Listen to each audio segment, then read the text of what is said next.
So the general consensus now is that Laura and Max are prologue characters, the cold opening people who get killed off at the start of the game to establish the stakes, like the twins in Until Dawn, the sailors in Man of Medan, and so forth.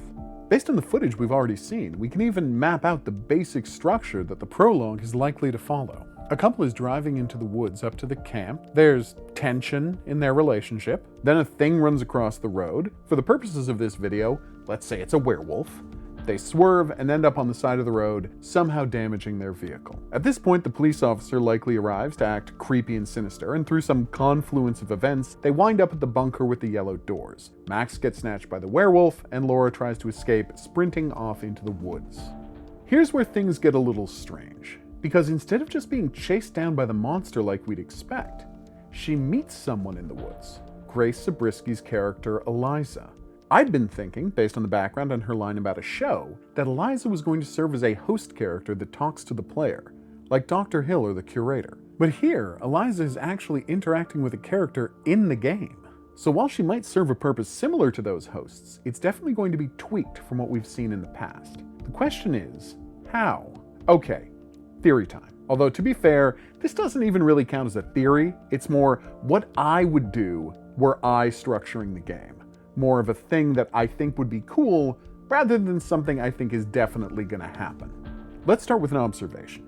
At this point, Supermassive Games' horror interactive films have a well-established structure. The game starts somewhere between 1 and 4,000 years before the main action. We're introduced to some characters who die horribly, establishing the threat for the main characters in the present timeline. Then it's off to the present day, where we face the threats and then find clues about what happened in the prologue timeline. This has been a pretty consistent structure through Until Dawn and the 3 Dark Pictures games. Even Hidden Agenda followed this basic story flow, although in that case the main character, the prologue, always survives. So, were I making this game, how would I structure it to turn the expectations of players against them? Simple. The prologue would be what was happening in the present, and the main game would be happening in the past. You'd have the standard opening I outlined earlier, but then, instead of Laura getting whomped by a monster, she runs into Eliza, who this poster suggests is a mystic fortune teller of some kind, and asks her for help. They go to Eliza's house, or hut, or trailer, wherever it is she lives, and then the spooky storytelling starts. Eliza would present Laura with the show, suggested by the line at the end of the trailer, and that would be the main action of the game. The camp counselors up at Quarry getting chased around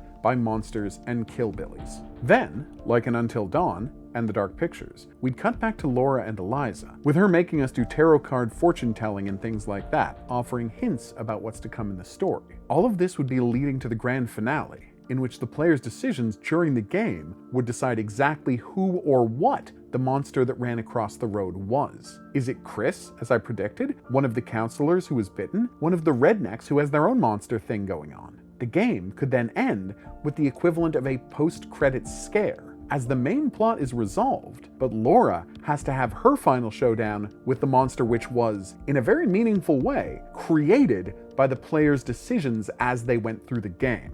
Is any of this likely to happen in the game? Obviously, I can't say. I have no more information than you do.